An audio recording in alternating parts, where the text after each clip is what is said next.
Ta, ilay ko ng imong ngalan sa walay katapusan, Lord, sa paghatag ka namo kinabuhi nining adlaw sa kusog kabasos panglawas nga muna angkon taliwala o Dios mga kabisihon taliwala o Lord sa mga daghang mga responsibilities, but you are with us always because you are our God, our guide in our lives. We pray that you will cleanse our hearts and minds and make us all worthy to call your holy name before the holy throne of grace, and that your holy presence will manifest among us and within us, Lord God, that you will be glorified in our lives, O Lord. And we pray that you will bless all ears of your people and the hearts as well as the minds, O Lord, ready enough to receive your words, the food for our soul and spirit, Lord. We thank you so much that you will bless us with your spirit and your presence, O Lord God. And we are surrounded by your angels in the name of Jesus Christ of Nazareth, and everyone will say, Amen. So, katong naibang po, makalingkod. Kamay ra magaling bangko ang gi-offer diri. So, abanta sa gitano, ang pulong sa Ginoo is mura siya kurente. Mura siya kurente na ay positive, na ay negative, pero makatabang siya. Pero kasi tawag ana usahay kung dili takir to ka na kurente, makurentihan ta, di ba? Ang pulong sa Ginoo murag kurente, na ay positive, na negative. Pero dili pwede bulag ng positive ka negative kay dili siya mag-effect. Ang pulong sa Ginoo mura po siya machine nga mo determine sa atong kaugalingon, mo determine siya sa atong inner being, o wala nga nagpasidaan ako dahil nga naay mga ingana nga pa sa pulong sa Ginoo. It's like a machine nga mo determine sa atong inner being pati sa atong outward being. O mura po siya kurente na ay positive negative nga mo hatag og kahayag, mo hatag siya og tabang sa atong panimalay nga na ay electric, maka-contact electric fan, makakuanta sa rice cooker, sumuna siya. Now, nga nung brayag ang pulong sa Ginoo nga na aron masayod ta aron dili ta makuratan. Kay sa John chapter 8:47, ingon sa John chapter 8:47 na ay positive ug negative diha. So kung naami Bible apps pwede niyo ni open. Sa John 8:47 ingon ang pulong sa Ginoo nga he who is of God hears God's word. Ang iya sa Ginoo daw kuno mamati sa pulong sa Ginoo. That's positive. Ang iya kuno sa Ginoo mamati sa pulong sa Ginoo. Kay ang atong Ginoo atong makamahan. Di ba kung kita anak nga magbuutan, mamati jud sa atong amahan. Di ba? Kay kato namang dautan nga anak di mamati sa amahan. So mo na gapon sa again John 8:47, he who is of God hears God's word or listen God's word. Ang iya sa Ginoo mamati sa pulong sa Ginoo. That's the positive. And the second nga sentence anak nga verse, but you did not listen because you are not of God. That's the negative. So nga nagihapon at nga nga principle nga ang anak ka dautan di gid maminaw sa amahan, sukul-sukul pag sa amahan. So kung dautan pud ta nga tao di pud ta mamati sa pulong sa Ginoo. Nya kung dautan ta wala nagpadayag nga niliwat sa atong amahan nga buutan. Sakto dili. So nga na ang pulong sa ginagpadayag nga nagpadayag kung unsa ta kinsa ta asa ta na belong. Kay bisag gustang hay kita naa magiti kinaiyan di maayo no. Usay maayo ta usay buutan ta. Kasi mo amin ana. Kay mo siya kaputan jud ko ni og adlaw gabi. Tulog og dili tulog buutan jud ko. Kitang tanan na agi kay negative. Ang binon ato dyan ang kunon. Ang kunon dyan ako na. So, mauna ka, ang pulong sa Ginoo nagpadayag na usahay, mapalangit na murang iya, tas gikuan, anang panahon lang, kapukutan kay ta. Labi na maminaw na sa pulong sa Ginoo, muangkon gid si Lord, na ako ng anak, ay naminaw dyan sa akong pulong. Kasi, pwede dili. Amen. Again, ayaw, kung naamoy Bible apps, so naamoy Bible sa balik, pwede ninyo abrin yung Biblia kay, amin, taka, tapos pastura, di mo dito ba, diba? So, maglaro kayo, kita, kay, sa balaod ito, bubasi pag ito sa mga articles, so sa mga kuha so Biblia, kaya po ito, sutian mo ng salamat ko sa Ginoo, na itugutan, nga magkuha sa bulos, kaya mula kita atong pagkaon sa itong kalag espiritu, aron na, dili po ni magluya atong kalag espiritu, salamat kay kagawad o din, beha, ni kuan gyud ni nangyusugod nga na yung word of God o ang Dios magapanalangin sa matag sa kinsa nakigbisog para sa espirituhano pagkaon espirituhano na tunga bahin nga mataga ang pagtagan. So salamat sa Ginoo sa to ang iya sa Ginoo, maminaw sa pulong sa Ginoo. That is why ang atong priorities na pud ani karon ang atong mga nga. O sa interesado to maminaw, but because of our business, we could not able to give time. Oh, parehas panahon na niya si Jesus sa balay ni Mary, Martha ug Lazaro. Kay suon man na silang tulo, di ba? So silang tulo. Sa pag-adto ni Jesus sa balay nila, si Maria ra gid intaw naminaw sa kanang Jesus nga nagwali si Jesus nagtundo sa mga ayong pagtulanan, good values and so on and so forth sa mga pulong sa Ginoo.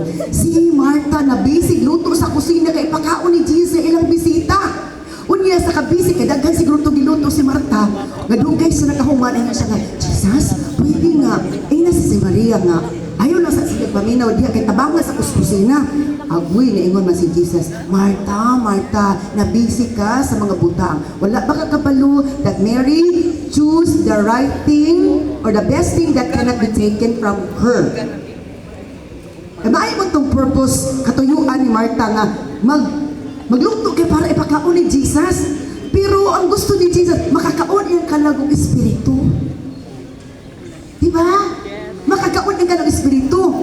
Kay naantay spiritual needs, and only the Word of God can able to feed it, can able to satisfy it. That is why nakauswagan nga barangay, naagi tayo mga daghan butang nga naagi kauswagan. Isa ni kung mag-uswag ang atong kalong espiritu matod pa sa pulong sa Ginoo. Isa na nga kahimutan sa Ginoo nga dili lang ang atong physical baskog, ang atong spiritual baskog nga naman. Kisa diri nga tulog ka adlaw kaon baskog kay kanang abdi kay kay kaong tulog ka adlaw. Wala na ako. Oh, isa gani ka bil. Oh, di ta ka pamahaw, lahi gid siya. O di ta ka panudto, lahi gyud. So aron nga mabaskog ato espirituhanon nga bahin ato jung pakanon sa pulong sa Ginoo. So muna every Monday natay spiritual feeding, which is the Word of God, and that this is glorifying the Lord because isa to ang iya sa Ginoo, maminaw sa pulong sa Ginoo. Kinsay naminaw sa pulong sa Ginoo karon may God, amen. Amen. Salamat sa Ginoo, bakbakan kuno nato si Lord. Diba? So, ganahan kayo siya nga maminaw ta. Ano man, di ba kung ikaw estudyante, kasi teacher dili, ang mga teacher na to din sa barangay, kinsa man din niya nga ganahan mo sa inyong estudyante, sige lang, dula-dula, ligog-ligog, away-away, di maminaw, di ba magugtas ka? Yes. Mga kagawad na to, unya ang ilang mga ginsakpan sa ilang department, di maminaw during sa meeting. Unsa man, ma-stress ka or malipay kay kawan ang minaw nimo? Stress. Ma-stress ka, di ka ma-stress, mapungot po ka. Oh, lahi man ang stress, lahi pa na mapungot. So kung dili ta paminawon, dili gid maayo. That is disrespect. So muna nga, kung maminaw ta sa pulong Ginoo, nagdahod ta sa Ginoo, nagpakabanat ta sa atong kalugog espiritu, ug gikalipay na sa ilungan nga gitagaan nato plastic nga kanang pagtagad ang atong body, soul, and spirit. Ug mo na nga di na to kanang ikabugat kanang ikalain nga ay sa po ng pulong nga uy dugay po na mahuman una mag-inom bitaw mapulutan wala lagi time limit. Halo tagay halo diba sa boy agad limitahan ano yan dito sa inugan kaon di sa kauna ni limitahan bitaw. So usahay dana ta nagkulang ang ato espiritu nga ato soul pirmi na to gipaday usay wala na giday nawala ang gipaday pwede din day kung wala on ang day most of the time gipaday na to atong kalag espiritu usay kung di gipaday ginato unsay hinungdan na day walay kaon. First time na ko to nagamit. It's a wake-up call for everybody. Because we have spiritual needs. Remember that this body is just short, 50, 60, 70. But our soul and spirit will spend lifetime, eternity, either langit or sa inferno. So we have to be feeding our soul and spirit. For this soul and spirit will be strengthened and empowered. We can resist the spiritual attack, the spiritual battles in life. Because spiritual battles in life cannot be won by our physical strength only. Narabat ay daghang bato sa atong pamilya, sa atong trabaho, sa atong mind, sa atong flesh. And these battles cannot be won by our physical strength. Amen. Yes or no? Amen. So it's really, spiritual battles nga makakuha nato. So we need to take an action that our spiritual aspect will be strengthened, and through the Word of God, through prayers, through seeking the Lord, nga na ang gusto ni Lord. So, gana na ko taman, kaya naman lagi tayo time limit, kaya ipataas na ang flag. Let's all stand up for our closing prayers sa itong Word of God. Thank you so much, Lord, for reminding us the importance of God of your Word. And for letting us know, Lord, asa may napilong. Nimo ba or sa other side? Sa timba sa Ginoo o sa timba sa kontra sa Ginoo? Help us to have this joy na maminaw sa iyong pulong. O dili lang maminaw, because you have said already also, Lord, in James 1:22, do not be doers of the word, not hearers only. Nga among i-aplikar, among buhaton ng imong mga pulong, dili lang ni igo maminaw, kundi dili among buhaton. So tabangi matag-usan na mo, Lord, nga we will love your word and we will obey your words.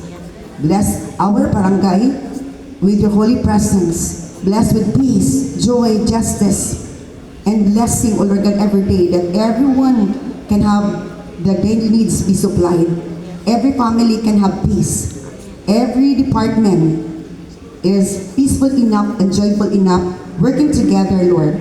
Bless our barangay captain, Captain Jan Lim, Lord Jan Lim, with your guidance, wisdom, strength, O Lord God, that he could able to do his responsibilities and duties under your divine guidance and divine protection, Lord. Bless everyone, O Lord God, department heads, Lord, na your name be honored in handling their departments, O God. We thank you so much that you are the great and God, the great and mighty God, who can able to do many things in our lives as we ask, Lord, because ingon kas upulong, ask and it shall be given. So we thank you so much, Lord, for hearing us and answering our prayers. In the name of the Father, and of the Son, and of the Holy Spirit, through Christ Jesus, our Lord and Savior, and everyone will say, Amen. God bless everyone.